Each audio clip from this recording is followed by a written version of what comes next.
Estamos de volta conversando sobre o Estatuto da Família com a professora Heloísa Helena Barbosa, professora titular de Direito Civil da Universidade do Estado do Rio de Janeiro.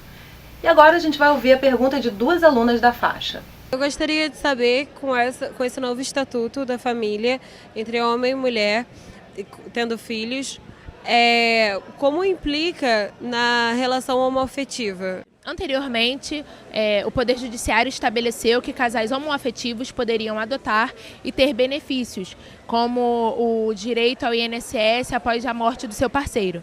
Eu gostaria de saber como a lei do Congresso, a nova lei que vai ser estabelecida, vai impactar na vida dessas pessoas. Então, doutora Heloísa, como é que a gente responde às duas alunas? Olha, a pergunta é bastante oportuna, até porque vai permitir eu explicar melhor ou responder melhor uma pergunta que você me fez de início. Qual é o impacto da aprovação efetiva desse projeto na vida das pessoas?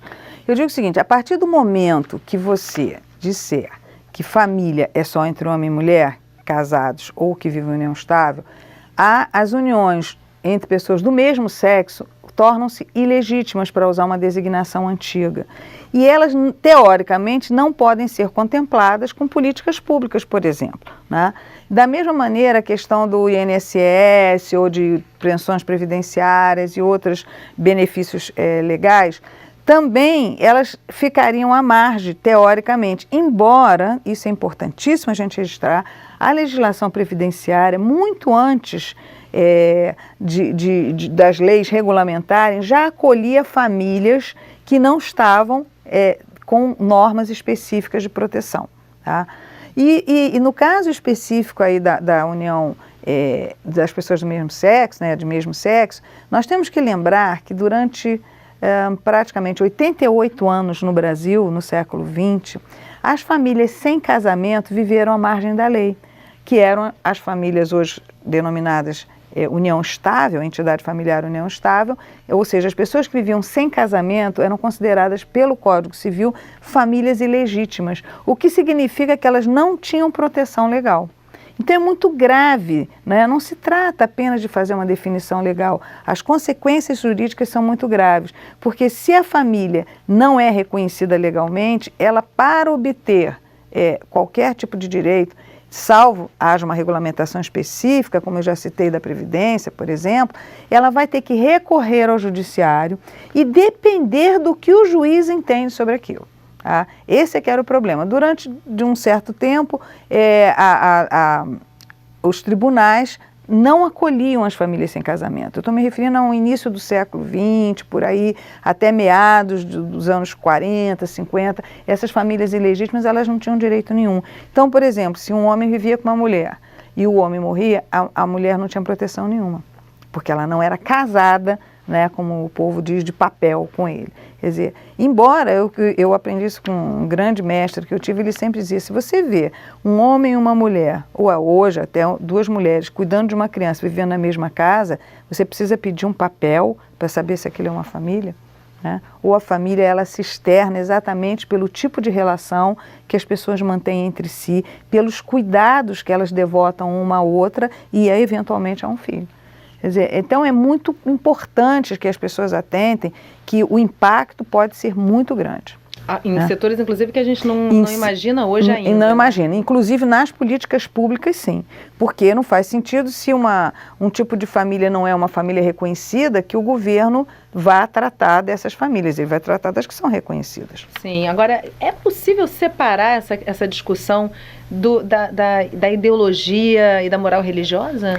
Olha, como seria o ideal, né? Deveríamos, né? A gente tem que lembrar o seguinte, o Brasil é um país laico, né? E a Constituição assegura a todos a liberdade de credo.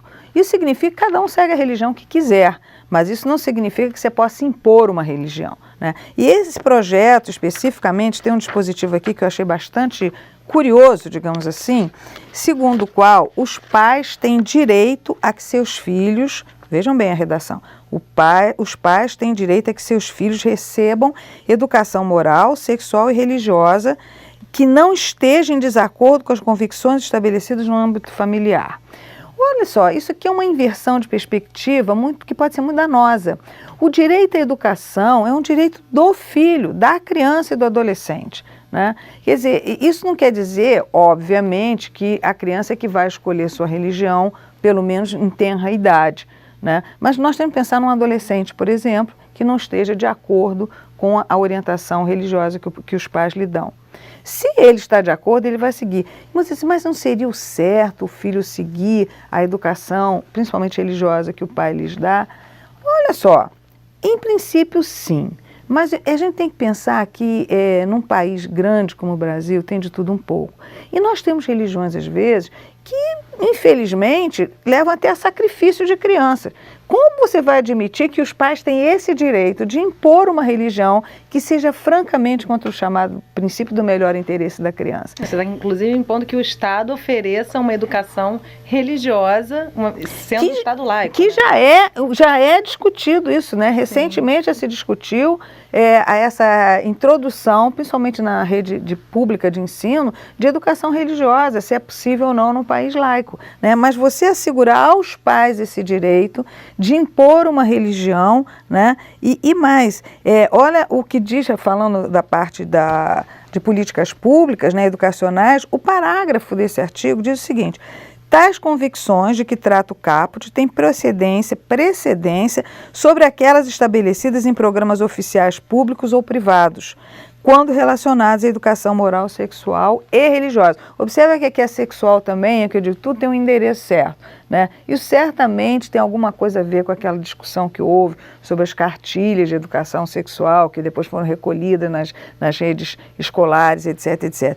Quer dizer, eu acho, sobretudo, que essa inversão de perspectiva da educação ser um direito dos pais, né, e não dos filhos, isso aí é contra. Eu acho que no final nós vamos bater na Constituição Federal. A professora, eu me coloco aqui até como uma estudante de direito, e para os estudantes de direito que nos assistem, me parece que isso é absolutamente inconstitucional. Como é que, ou seja, não é um atraso na discussão como um todo, uma vez que se colocam questões que serão com certeza embarreiradas no Supremo posteriormente, por exemplo? Olha, essa pergunta é muito boa, né? Eu vejo como um retrocesso e eu acho que a afirmação de que alguma coisa é inconstitucional é uma afirmação muito séria, muito pesada. Mas tem, digamos assim, em princípio surpreende, é uma coisa que, como eu estou dizendo, como o direito à educação é um direito da criança e do adolescente, que é constitucionalmente assegurado, se ele perguntar, mas olha, a Constituição não diz diferente. Só que, o que acontece? Uma declaração de inconstitucionalidade exige um procedimento próprio, longo. Então, eu acho que tem até uma questão política, não sei aqui, eu acho que as razões que informam a elaboração de um projeto, como você bem está dizendo, que já se sabe que vai colidir com a Constituição, ela deve haver razões muito fortes, ou razões políticas, ou razões religiosas, enfim, alguma razão deve haver, ou a ideia mesmo, as pessoas defendem essa ideia. Agora, em sendo aprovado, né, certamente haverá um questionamento quanto à constitucionalidade e caberá ao Supremo, né, decidir pela inconstitucionalidade ou não. O que de mais positivo a gente extrai dessa discussão toda? Porque todo tema polêmico, ele gera uma discussão social e com certeza traz uma reflexão social ampla. O que na sua opinião, essa discussão, por conta do Estatuto da Família e até do Estatuto das Famílias, apesar de ser menos conhecido popularmente, traz de mais expressivo? Olha, eu acho que traz de mais expressivo, primeiro, dar visibilidade ao tecido social no que tange às situações familiares. Há várias famílias no Brasil, há vários arranjos familiares. O Brasil tem peculiaridades muito interessantes em termos de constituição de família e muitas delas não são reconhecidas, né? Você vê o seguinte, muita gente me pergunta, por exemplo, em matéria de criança, por que é tão difícil adotar? A adoção dá a qualidade de filho, então já é uma coisa mais complicada. Mas, por exemplo, a questão da guarda. No Brasil, nós temos uma situação que a vizinha cuida do filho da vizinha, entendeu? E por que ela não pode ter a guarda? Né? Quer dizer, hoje ela poderia, provado que ela atende o melhor interesse da criança.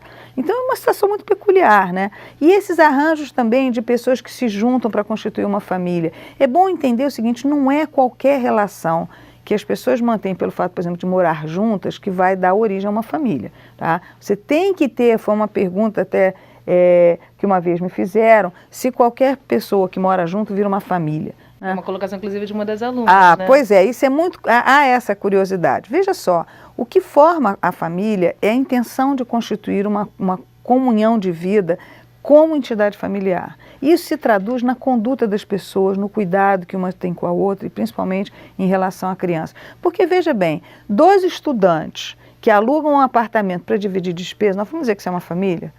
Entende? Aí vão dizer, mas por que não? Porque se é uma família, nós vamos ter repercussões existenciais e patrimoniais.